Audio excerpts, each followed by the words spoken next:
Hi everyone, and welcome to our screencast on histology. Today we're going to be learning all about the 4 different types of tissues that make up the organs in our body.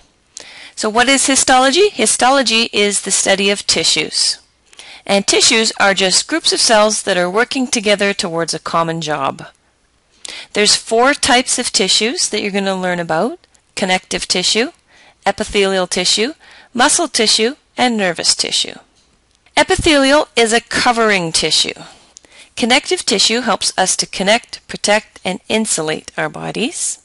Muscle tissue is a tissue type that helps us to move around, and nervous tissue is a communication tissue. It helps to send information. Most organs have all 4 of these different types of tissues. If you look at the stomach is made up of smooth muscle tissue that helps to grind the food up. Loose connective tissue holds everything together. The nervous tissue communicates with the brain and body. Blood is a connective tissue, and epithelial tissue that helps to make the digestive enzymes. Epithelium is what we'll start with. So it's a covering tissue. You find it in all sorts of glands in the body that make hormones. It lines the circulatory system, the digestive system, and the excretory system, and it acts like a cover. So it covers in sheets, and it protects body surfaces, and it protects cavities. There's 3 types of epithelial tissue. The first of those is squamous. Now, squamous cells are thin, flat cells. They line the capillaries, they make up the alveoli in our lungs, and they help us to cover, protect, and exchange materials like oxygen and CO2. Then there are cube-shaped cells called cuboidal epithelial tissue, and you mostly see these in glands. You also see them in the kidneys, and they make hormones, and they help to make urine as well. And then we've got columnar epithelial cells, which are column-shaped, and you find these in the digestive tract. You also see them in the trachea and in the female reproductive system. So let's take a look at what some of these actually look like. Here we have our squamous epithelial cells. These are simple squamous cells, and you can see the distinctive shape. They're kind of flattened. If you look at thick skin, here at the top we see the dead skin cells, and as we go deeper into the skin, you'll see these squamous epithelial cells. If we're talking about these simple cuboidal epithelial cells, you'll see they're very much cube-shaped, and you can see the nucleus in the center. The columnar epithelial cells are very much column-shaped.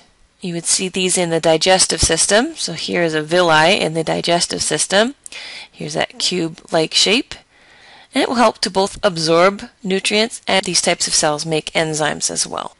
Here are some ciliated columnar cells. These again are epithelial cells, but these ones have cilia, and you find these in the oviduct or the fallopian tubes of the female reproductive tract. You also see these columnar epithelial cells in the lungs, specifically in the trachea and bronchi, where they're ciliated, and the cilia helps to move dirty mucus back out of the lungs and towards the throat. Next, let's talk about connective tissue. Connective tissue is a support and a protection tissue. It's found in many varied parts of the body, in the blood, the bones, tendons, ligaments, fat, the cartilage, and any kind of elastic tissue.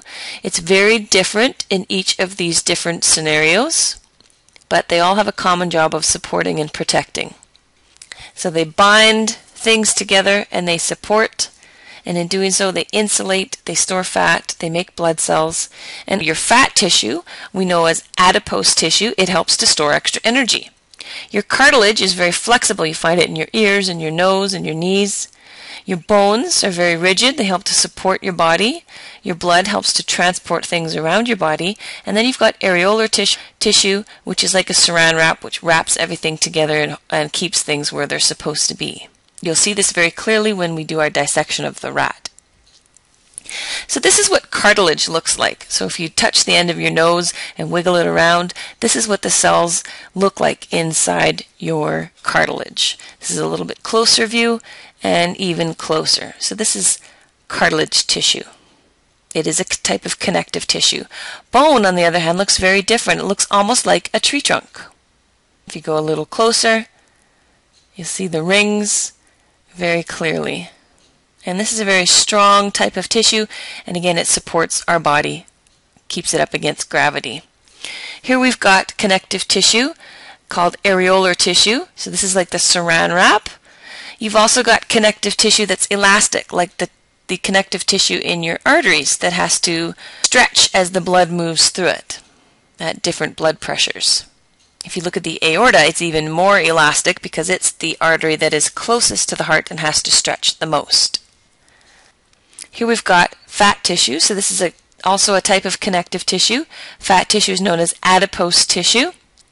And you can see the cells are quite clear. And this is, of course, where we store our extra energy. Babies have a special type of fat tissue called brown adipose tissue. And what this allows babies to do is to make heat without shivering. And so in the first few days after they are born, they have this different energy source, keeps them warm. Another type of tissue is transporting tissue. Of course, these are our blood cells. You see here you've got a red blood cell, a white blood cell, and tiny, tiny little chunks of cells, and these are called platelets, and they help to clot our blood. So let's talk about muscle tissue next. Muscle tissue is, of course, a tissue that helps us to move around. Some of our muscles are voluntary, some of them are involuntary, and of course you've got your special muscles inside your heart. Muscle cells are very important and very unique because what they could do is they can shorten themselves, they can contract themselves, and that helps them when they're attached to bones to move things around. They also help to move things around in the body, and this happens during digestion, during peristalsis, when you're trying to move your food throughout your digestive system. So you've got smooth muscle, and that's an involuntary muscle that you don't have to think about. You've got skeletal muscle that helps you to move your bones around, move your body around, and you've got cardiac muscle that is very strong and reacts very quickly, and that's found only in your heart. So let's take a look at what these look like. Here you've got your smooth muscle. And your smooth muscle cells are the ones that are involuntary. So these are the ones that you would find inside your digestive tract. So they're not as strong as voluntary muscles, but they can last for a very long time. Your skeletal muscle looks quite different. You see it's striated. It's got these markings on it. These are our voluntary muscles. The muscles our brain tells our body to move around when we want to move our bones. And these are very strong, but they wear out much quicker. If you think about going for a run and how quickly these muscles can wear out and get tired. If you think about a fish, when you eat the muscle of a fish, it's very much like this striated muscle. So these are our skeletal muscles, and they are involuntary. Here's the striations. Here's a much closer look.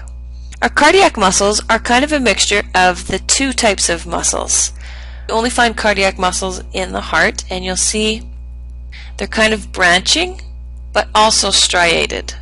So it's a mixture of the voluntary and the involuntary muscles, and that gives them a great ability to be both strong and to keep going and going and going and going and never stop for the length of your life. So they last, obviously, a very long time.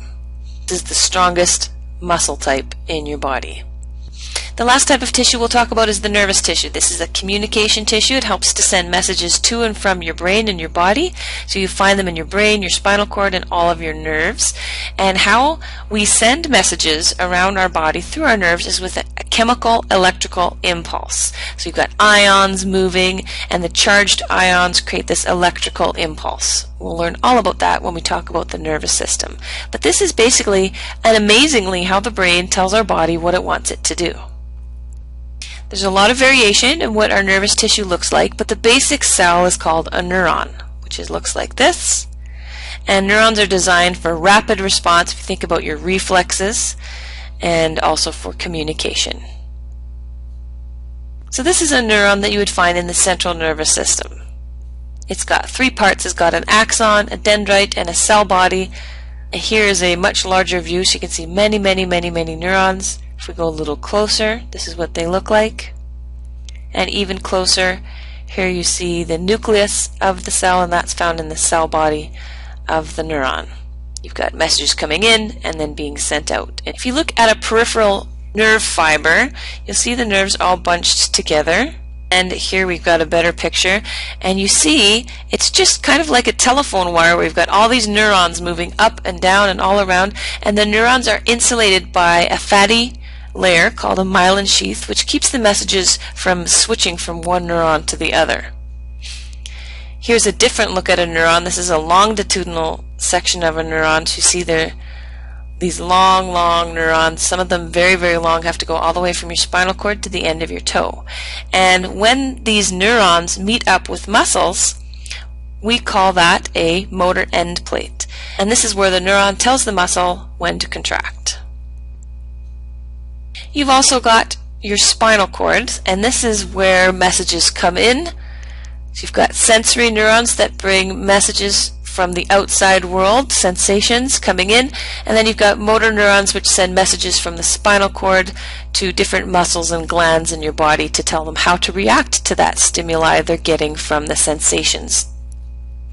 All of these messages ultimately end up in the brain as well. Here's a closer look at your spinal cord, which is covered with a vertebrae to protect it. So in summary, you've got epithelial tissue, connective tissue, muscle tissue, and nervous tissue. And those are all of the 4 types of tissues. Make sure you come to class with all of your hot questions about histology.